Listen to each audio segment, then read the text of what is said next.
Hello everyone, welcome to our channel. तो आज हम डिस्कस करेंगे बीएड थर्ड सेमेस्टर में जो हमारा इंग्लिश टीचिंग सब्जेक्ट है उसमें सेकेंड यूनिट में जो हमारा टॉपिक है nature of English language. Unit first समाप्त हो चुकी है और अभी तक अगर यूनिट फर्स्ट की वीडियोज़ नहीं देखी हैं तो आप जाकर प्लेलिस्ट में देख सकते हैं और बहुत ही सिस्टमेटिक वे में बताया गया है, डिस्कस किया गया है कि इंग्लिश को कैसे कैसे पहले वो डेवलप हुआ। यानी कि पहले उसका इंट्रोडक्शन शुरू किए गए थे हमने, फिर historical background aspect, three language formula जो कि सबसे ज़्यादा इम्पॉर्टेंट है आपके सब्जेक्ट में, यानी बहुत अच्छी तरीके से आपको डिस्कस किया गया था। और आज हमारा यूनिट सेकेंड का पहला वीडियो जिसमें हम नेचर, जो हमारा मेन टॉपिक है nature of English language, nature of English language यानी इंग्लिश लैंग्वेज की क्या क्या नेचर है, कैसी प्रकृति है जो हमारे इंग्लिश टीचिंग यानी हमारे सिलेबस में जो दिया गया है इसमें इंग्लिश लैंग्वेज की नेचर के बारे में डिस्कस करेंगे। इसमें ये हमारा मेन टॉपिक है, इसके अंदर सब टॉपिक है English teaching English as a second language, यानी कि जो इंग्लिश लैंग्वेज पढ़ाया जाता है हमारे करिकुलम में, हमारे सिलेबस में जो एनईपी मानी है वो सेकेंड लैंग्वेज के रूप में मानी है। नेशनल करिकुलम फ्रेमवर्क एनसीएफ 2005 के अनुसार इंग्लिश एक सेकेंड लैंग्वेज है। देखिए ये आपके टीचिंग एग्जाम्स, आने वाले टीचिंग एग्जाम्स के लिए भी महत्वपूर्ण होगी। अगर आपने इंग्लिश टीचिंग लिया है तो ऑब्वियसली आपका जो सेकेंड लैंग्वेज होगा टीचिंग एग्जाम्स में वो इंग्लिश ही होगा। तो आपको ये उसमें कन्फ्यूजिंग वाला क्वेश्चन हमेशा देता रहता है कि वो एसोसिएट लैंग्वेज है इंग्लिश की सेकेंड लैंग्वेज है या फिर फॉरेन लैंग्वेज है, जिसमें एक किसने क्या माना है किसने क्या माना है, हर एक के हिसाब से अलग अलग होता है। गवर्नमेंट तो इसको एसोसिएट लैंग्वेज मानती है लेकिन एनसीएफ इसको सेकेंड लैंग्वेज मानती है, तो आप इस पर थोड़ा सा ध्यान दीजिएगा। खैर आइए अपने टॉपिक पर आते हैं। हमारा आज का टॉपिक है कि teaching English as a second language, यानी कि इंग्लिश टीचिंग को सेकेंड लैंग्वेज के रूप में पढ़ाना, अधिगम कराना। सबसे पहले हम जानेंगे कि मीनिंग ऑफ सेकेंड लैंग्वेज, यानी कि सेकेंड लैंग्वेज का मीनिंग क्या है। मीनिंग क्या है सेकेंड लैंग्वेज का, ये इंग्लिश का। देखिए कन्फ्यूजिंग वाला वर्ड है क्योंकि कहीं कहीं हम लोग के लिए तो सेकेंड लैंग्वेज मान लिया जाता है क्योंकि हम लोग हिंदी भाषी हैं सेकेंड लैंग्वेज। लेकिन अगर यही मैंने जस्ट प्रीवियस वीडियो में बताया था आपको कि यही जस्ट अगर साउथर्न स्टेट को देखेंगे तो उनके लिए ये थर्ड लैंग्वेज बन जाता है, क्योंकि फर्स्ट लैंग्वेज उनका नेटिव लैंग्वेज या फिर मदर टंग हो जाती है, मलयालम तेलुगु तमिल हो जाती है। सेकेंड लैंग्वेज के रूप में वो हिंदी पढ़ते हैं और इसको इंग्लिश को वो थर्ड लैंग्वेज के रूप में पढ़ते हैं। लेकिन कहीं कहीं ये होता है कि नहीं, इसी को सेकेंड लैंग्वेज और हिंदी को थर्ड लैंग्वेज होता है। खैर वो अलग डिस्कस है, उसका अलग मैटर है। लेकिन यहाँ पर हमारा टॉपिक है कि मीनिंग ऑफ इंग्लिश लैंग्वेज।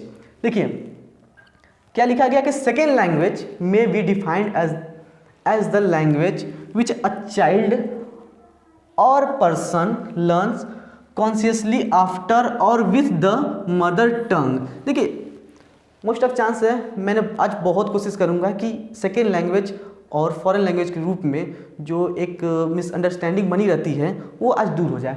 देखिए सेकेंड लैंग्वेज के रूप में कह रहा है, यहाँ पर लिखा गया है कि second language may be defined as the language which a child or persons learns consciously after or with the mother tongue, यानी कि सेकेंड लैंग्वेज वो लैंग्वेज है जो कोई भी बच्चा या फिर कोई भी व्यक्ति अपने मदर टंग के साथ विथ आफ्टर या बाद में, यानी साथ में सीखता है या फिर बाद में सीखता है। जैसे कि हम लोग इंग्लिश को सेकेंड लैंग्वेज के रूप में यूज करते हैं तो अपने मदर टंग यानी कि हिंदी के साथ साथ ही उसका प्रयोग करते हैं, या तो उसको बाद प्रयोग करेंगे, हिंदी सीख लेंगे, स्कूल में जाएंगे तब यूज करते हैं, या फिर साथ ही साथ बचपन से अगर ऐसा इन्वायरमेंट मिल जाता है तो हम उसको साथ ही यूज करते हैं। उम्मीद है आप इसको ये टॉपिक, ये वाला पॉइंट आपको समझ में आएगा कि सेकेंड लैंग्वेज को हम मदर टंग के साथ या उसके बाद पढ़ते हैं या फिर अधिगम करते हैं, उसका सीखते हैं। देखिए a person second language is a language that is not the native language. देखिए यहाँ लिखा गया है नॉट द नेटिव लैंग्वेज, यानी कि किसी भी पर्सन का जो सेकेंड लैंग्वेज होता है वह नेटिव लैंग्वेज नहीं होता है। ऑब्वियसली हम लोग के बिहार में देखिए तो जो इंग्लिश है वो हम लोग का नेटिव लैंग्वेज नहीं है, यानी कि यहाँ का लैंग्वेज नहीं है, ये विदेश का लैंग्वेज है, ब्रिटिश इंग्लैंड का लैंग्वेज है। ठीक है, in the speaker native language of the speaker but that is used in the local of that person. देखिए ये सेकेंड लैंग्वेज को और भी अच्छी तरीके से वेरीफाई और क्लियर करता है। देखिए यहाँ पे लिखा गया है कि a person second language is the language that is not the native language, यानी ये नेटिव लैंग्वेज नहीं है, लेकिन but that is used in the local of that person, लेकिन वो उस स्पीकर उस पर्सन के लोकल में यूज होता है, जैसे कि हम लोग के हैं। ठीक है, आप अपने को रख के मानेंगे तो बहुत अच्छी तरीके से समझ में आ जाएगा आपको ये वाला टॉपिक। यानी कि हम वो हमारा नेटिव लैंग्वेज नहीं है, लेकिन वो हमारे अगल बगल बोला जाता है। आप भले इंग्लिश ना बोलते हो, लेकिन कोई ना कोई यूज करता है। ठीक, पहले से चला आ रहा है। अब यहाँ पर देखिए अगला पॉइंट क्या लिखा है, in contrast a foreign language. अब यहाँ पर थोड़ा सा फॉरेन लैंग्वेज के बारे में बात कर लेते हैं, ताकि जो मीनिंग ऑफ सेकेंड लैंग्वेज थोड़ा सा क्लियर और ज़्यादा क्लियर हो सके। A foreign language is a language that is learn in an area where that language is not generally spoken. देखिए अब फॉरेन लैंग्वेज कैसे यूज होता है, हमारे यहाँ इंग्लिश को फॉरेन लैंग्वेज नहीं मान सकते हो। क्यों? क्योंकि ये बहुत पहले से ही आप ना बोलते हो, लेकिन आपके लोकल में आपके अगल बगल कोई ना कोई ये लैंग्वेज या फिर ये भाषा यूज करते हैं, क्योंकि अंग्रेज यहाँ पर आकर रहने लगे थे, इसलिए अब ये यहाँ का ही इन्वायरमेंट में ये बस चुका है। अब ये स्वतंत्रता के बाद के सब सीन हैं, इसलिए आप उसको फॉरेन लैंग्वेज नहीं माने तो ही अच्छा होगा। लेकिन यहाँ पर फॉरेन लैंग्वेज के रूप में क्या कहा है कि a foreign language is a language that is learn in an area where that language is not generally spoken. यानी कि आप अगर इसको देखेंगे, आप मानिए कि अरब, यानी कि जो गल्फ कंट्रीज हैं, खाड़ी देश हैं, उसमें वो लोग मेनली अपने फारसी अरबी जो भी भाषा है वो यूज करते हैं। अब ऐसे भी मान लीजिए कि जहाँ जहाँ अंग्रेज गए या फिर जहाँ जहाँ अंग्रेजों ने राज किया, वहाँ इंग्लिश पक्का बोली जाती होगी, ये तो फिक्स है।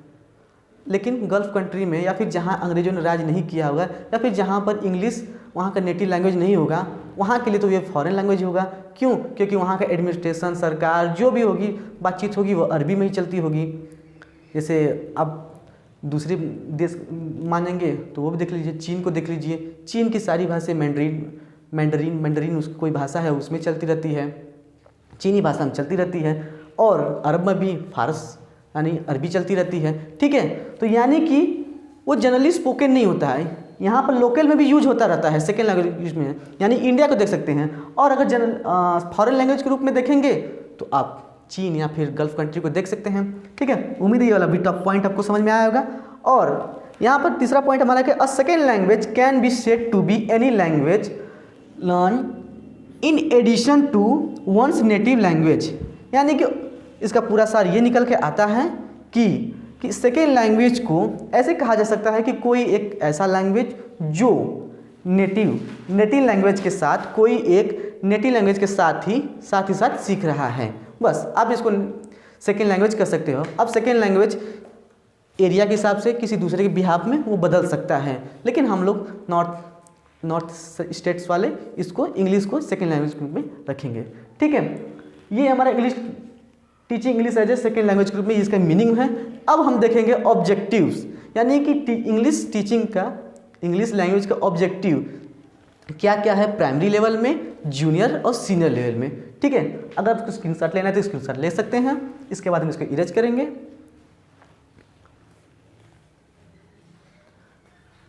आई होप इस स्क्रीनशॉट हो गया होगा।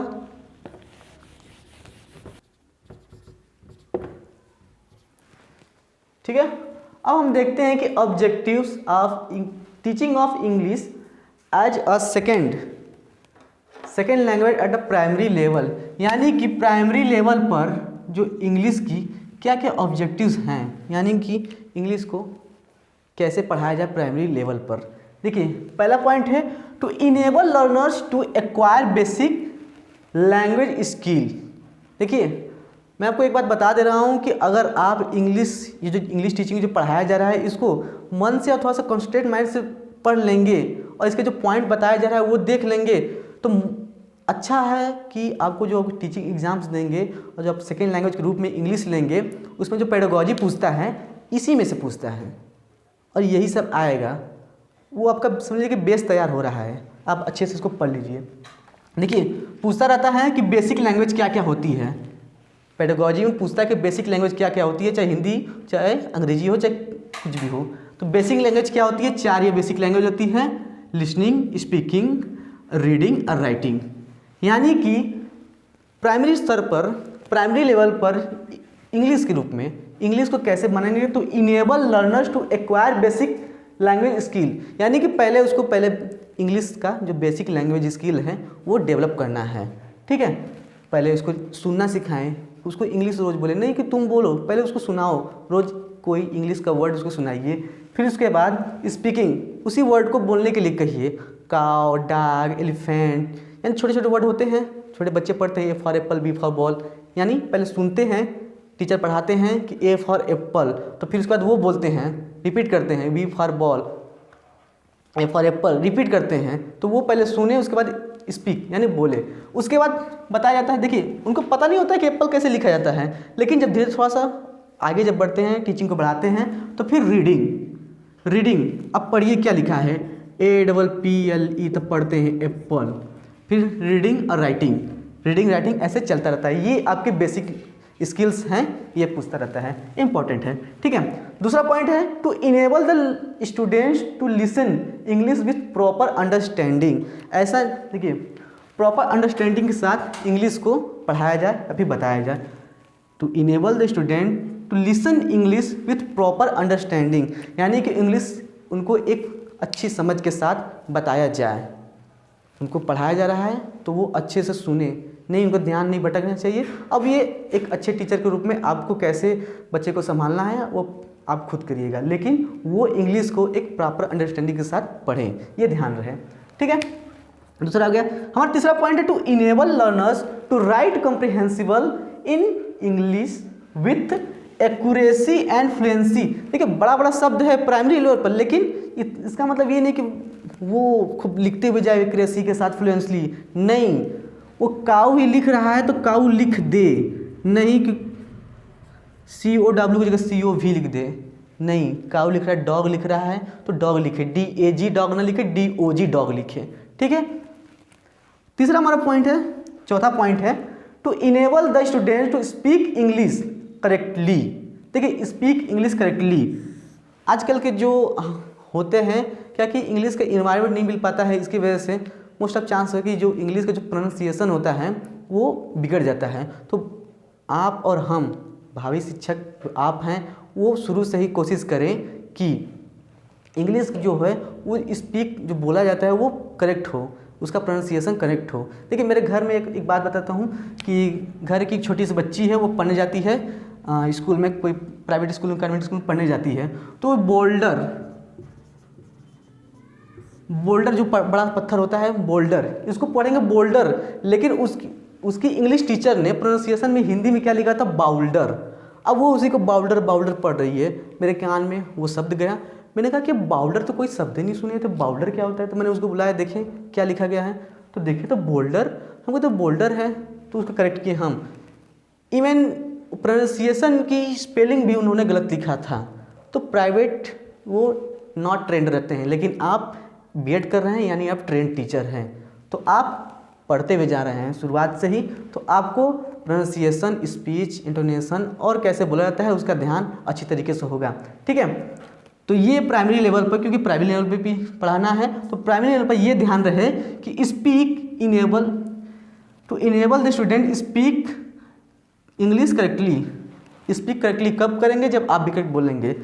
It means that producing sound with proper stress and intonation. ठीक है, वही कैसे बोलना है, एलिफेंट बोलना है, डॉग बोलना है, कैसे कैसे उसको बोलना है, जो भी चीज़ होती है, नेक्स्ट बोलना है, नेक्स्ट बोल देते हैं लोग। ठीक है, अगला है to develop their insight and favourable attitude towards the English language. देखिए बड़ा देखने में लग रहा है, लेकिन इसका सीधा सीधा मतलब ये है कि ऐसे पढ़ाइए, ऐसे बताइए बच्चों को कि उनका जो इंग्लिश के प्रति जो टुवार्ड्स इंग्लिश के प्रति जो रवैया है, एक नज़रिया है, वो बदले, उनको इंटरेस्ट जगे, तब जाके, क्योंकि शुरू के ही लेवल में अगर आप मनोविज्ञान पढ़ना शुरू कर चुके होंगे, अब थर्ड सेमेस्टर में आ गए हैं तो पढ़े ही हैं, उसमें लिखा है कि जो शुरुआती जो होते हैं वो नए एक्विजिशन, लर्निंग एक्विजिशन के लिए बहुत अच्छा होता है। कोई भी लैंग्वेज सीखने के लिए अच्छा स्टेज होती है जो शुरुआती की जो एज होती है। इसलिए यहाँ पर अगर आप बच्चों को अच्छे तरीके से इंग्लिश की टीचिंग करा रहे हैं तो वो उसके लिए बहुत ही अच्छा साबित होगा और आने वाले जो क्लासेस हैं उसमें वो अच्छा प्रोग्रेस करता है। तो टू डेवलप देयर इनसाइट, यानी कि एक अच्छे से इंटरटेनमेंट ढंग से और बढ़िया क्लास लीजिए ताकि बच्चे उसमें लीन रहें और उनका इंग्लिश के प्रति डर न रहे। एलिफेंट की स्पेलिंग इतना बड़ा लिख गया और वो डरते रहें कैसे याद हो कैसे अगर। अब आपके ऊपर है कि उसको कैसे देखते हैं, आप कैसे बच्चे को बताते हैं। स्क्रीनशॉट लेना है तो स्क्रीनशॉट ले सकते हैं। आप इसको ऐसे ही अपने आंसर बुक में लिखिएगा जब पेपर में पूछेगा, ठीक है। इसके बाद हम देखेंगे कि जूनियर और सीनियर लेवल पर कैसे इंग्लिश को रखा गया है, ठीक है। ठीक है, यहाँ पर अब हम देखते हैं कि जूनियर लेवल और सीनियर लेवल पर क्या है इंग्लिश टीचिंग, यानी इंग्लिश टीचिंग जो सेकेंड लैंग्वेज ग्रुप में वो कैसे इसको निर्धारित किया गया था। देखिए यहाँ पर मैंने एक ही पर दोनों कर दिया, यहाँ पर जूनियर लेवल और यहाँ पर सीनियर लेवल पर है। जूनियर लेवल में हमारा तात्पर्य ये है कि 5, 6, 7 और 8, यानी 5वीं, 6वीं, 7वीं और 8वीं क्लास में जो इंग्लिश है वो कैसे निर्धारित किया है। पहले इसका पॉइंट है कि टू अंडरस्टैंड स्पोकन लैंग्वेज, यानी कि अब तक आप प्राइमरी लेवल पर बच्चों को एक अच्छे तरीके से कैसे बोलना है, कैसे सुनना है, ये समझा चुके होंगे। और to understand the spoken language, यानी कि अब जब आप कक्षा 5वीं या 6वीं क्लास में हैं और पढ़ा रहे हैं बच्चों को, इंग्लिश की किताब पढ़ा रहे हैं इंग्लिश की, तो बच्चे जो सुने तो वो समझे कि हाँ ये पाठ चल रहा है और ये कहानी में ये कहा जा रहा है। लेकिन देखते होंगे, आप जानते होंगे कि आजकल के जो गवर्नमेंट स्कूल में हैं, टीचर पढ़ा तो रहा है लेकिन मोस्ट ऑफ बच्चे समझ ही नहीं पाते हैं कि पढ़ के आ रहे हैं, बच्चे चुपचाप हाँ सुनते रहते हैं, उनके ऊपर से निकल जाता है, बाउंस हो जाता है। लेकिन अगर शुरू से ही उनको अच्छे टीचर या फिर अच्छे से पढ़ाया गया होगा तो वो उसी कहानी को अच्छे से और बढ़िया से समझेंगे, ठीक है। तो पहला इसका पॉइंट ये है कि सेकेंड लैंग्वेज के रूप में जूनियर लेवल पर ये होगा कि अंडरस्टैंड स्पोकन लैंग्वेज, वो स्पोकन लैंग्वेज जो बोला जा रहा है, जो हमारा इंग्लिश बोला जा रहा है उसको वो समझ सके। फिर टू स्पीक द लैंग्वेज, यानी कि अगर टीचर उठा दे रहा है पढ़ने के लिए भी तो वो पढ़ ले, यानी कि बोल ले, इंग्लिश बोल ले। ऐसा आपको बनाकर चलना है कि वो जूनियर लेवल तक आते आते इंग्लिश को बोल ले, ठीक है। ये हमारा दूसरा पॉइंट है। तीसरा पॉइंट है टू राइट द लैंग्वेज, यानी कि वो लैंग्वेज को, जो इंग्लिश हमारा लैंग्वेज है उसको वो लिख सके। टीचर अगर बोल रहा है कोई भी कठिन मीनिंग है, कठिन वर्ड है, कोई भी मीनिंग उसको बोल रहा है कि आप लोग इसको नोट कर लीजिए। ये देखिए यहाँ पर लिया गया है, कोई भी वर्ड मान लीजिए डेवलपमेंट ही, बच्चे नहीं समझ पा रहे कि डेवलपमेंट क्या होता है। फ्रेम लिखा है, स्टैंड लिखा है, मतलब ये तो छोटा छोटा है, यानी कोई भी एक वर्ड आप ले सकते हैं, ठीक है। इंटरटेनमेंट, बच्चे को नहीं पता कि इंटरटेनमेंट क्या होता है, तो अगर वो मुंह से बोल दे इंटरटेनमेंट तो वो तुरंत लिख दे इंटरटेनमेंट लिख दे, ठीक। अगला है टू रीड द लैंग्वेज, देखिए यहाँ पर कि वो अगर जो लिखा है वो उसको भी अच्छे से पढ़ ले, ठीक है। ये हमारा जूनियर लेवल पर इतना तक आता है। मेन हमारा थोड़ा सा और उसका काम टीचर का बढ़ जाता है और बच्चों का भी दिमाग पर थोड़ा सा काम और बढ़ जाता है, क्या कि सीनियर लेवल पर। सीनियर लेवल हमारा शुरू होता है 9, 10, 11 और 12, ये हमारा सीनियर लेवल पर आते हैं। इसमें क्या हम देखते हैं, देखिए पहला पॉइंट यहाँ दिया है कि development of a taste for English literature. देखिए यहाँ पर लिटरेचर अब आ गया, अब तक हम इंग्लिश लैंग्वेज के रूप में देखते थे, अब literature by reading prose, poetry and story, यानी कि अब आपको इंग्लिश साहित्य में, यानी अंग्रेजी की जो साहित्य है उसमें आप एक टेस्ट, एक इच्छा, एक पसंद अपने विकसित कर सके। किसके द्वारा? जो हमारी प्रोज, पोट्री और स्टोरी, जो शॉर्ट स्टोरी की जो बुक्स हैं उसके द्वारा। प्रोज में आप देखे होंगे 9-10 में आप लोग पढ़े हैं कि कितनी अच्छी अच्छी कहानियाँ होती हैं, कहानियाँ रहती हैं, उसके द्वारा हम या फिर कोई भी बच्चा एक टेस्ट डेवलप कर सके कि अच्छा इतनी अच्छी अच्छी कहानियाँ होती हैं, और हम प्रोज पोट्री में वो लोग अपना एक इंटरटेनमेंट करते, यहाँ पर टेस्ट एक डेवलप कर सकते हैं। दूसरा हमारा पॉइंट है drawing aesthetic pleaser from reading English literature, यानी कि देखिए इंग्लिश टीचर आपको नीरस मन से नहीं पढ़ना है उस बच्चे को ऐसे पढ़ा कर भेजिए, यानी शुरुआत उन सबका अच्छा है और यहाँ तक आते आते ऐसा ना हो कि वो इंग्लिश लेकर पढ़ रहे हैं, इंग्लिश की किताब लेकर पढ़ रहे हैं तो वो नीरस मन से पढ़ रहे हैं, बर्डन एक बोझ की तरह पढ़ रहे हैं कि बस कैसे ही कंप्लीट हो जाए। वो ऐसे पढ़ें कि अच्छा ये है पढ़ाया जा रहा है, कोई भी अगर लेसन पढ़ाया जा रहा है, इंचेटेड पूल अगर पढ़ाया जा रहा है तो वो उसके बहुत ही तल्लीनता और एक बहुत उत्सुकता के साथ पढ़े। अथेंटिक मतलब होता है कलात्मक और सौंदर्यपूर्ण, इसका हिंदी मीनिंग होता है, और प्लेजर के साथ पढ़े कि अच्छा इंचेटेड पूल में क्या क्या हुआ था। हाँ कहानी तो सुने थे, नहीं भी सुने थे लेकिन अगर पढ़ रहे हैं तो एक उनमें इंटरेस्ट जगता रहे, ठीक है, वो इंग्लिश के प्रति। तीसरा है कि अंडरस्टैंडिंग क्रिटिकल व्यू। देखिए क्रिटिकल व्यू यानी कि अगर उनके सिलेबस में, उनके पाठ में कोई भी लेखक, कोई भी राइटर एक क्रिटिकल व्यू लिखते हैं, निबंध जैसा भी आ जाता है कभी कभी, किसी भी टॉपिक पर अगर कोई भी क्रिटिकल व्यू दिया गया है तो वो उसको भी समझ सके, ना कि बस कहानी को ही समझे। कहानी है थोड़ा सा दूसरे की अपेक्षा वो समझना आसान होता है, लेकिन यहाँ तक आते आते यानी कि अगर 10वीं 11वीं 12वीं में आ गए हैं तो वो क्रिटिकल व्यू किस प्रकार से आलोचना की गई है किसी भी चीज़ की, वो भी इतना समझ सके, इतना उनको विकसित कर देना है उनका दिमाग इंग्लिश के प्रति, ठीक है। अगला है कि डेवलपमेंट ऑफ ट्रांसलेटिंग एबिलिटी। देखिए ट्रांसलेटिंग एबिलिटी मतलब ये है कि उनमें अपने विचारों को बदल कर, यानी कि अगर हिंदी में बोलना हो, हिंदी में उनके मन में है तो उसको इंग्लिश में बोल दे, इतना एबिलिटी उनके में आ जानी चाहिए, ठीक है। और हमारा सबसे लास्ट पॉइंट है developing creative interest in English literature. यही इसी का थोड़ा सा रिपीटिव है, क्या कि इंटरेस्ट, आपको एक रचनात्मक इंटरेस्ट जगाना है बच्चों में ताकि वो इंग्लिश के प्रति और अच्छी तरीके से आगे बढ़ सके। देखिए एक बात यह है कि माना यह गया है कि जो इंग्लिश को, ये नहीं है कि इंस्ट्रक्शन कम्युनिकेशन का माध्यम नहीं माना गया है, ऐसा माना जाता है कि यह एक इंस्ट्रूमेंट है।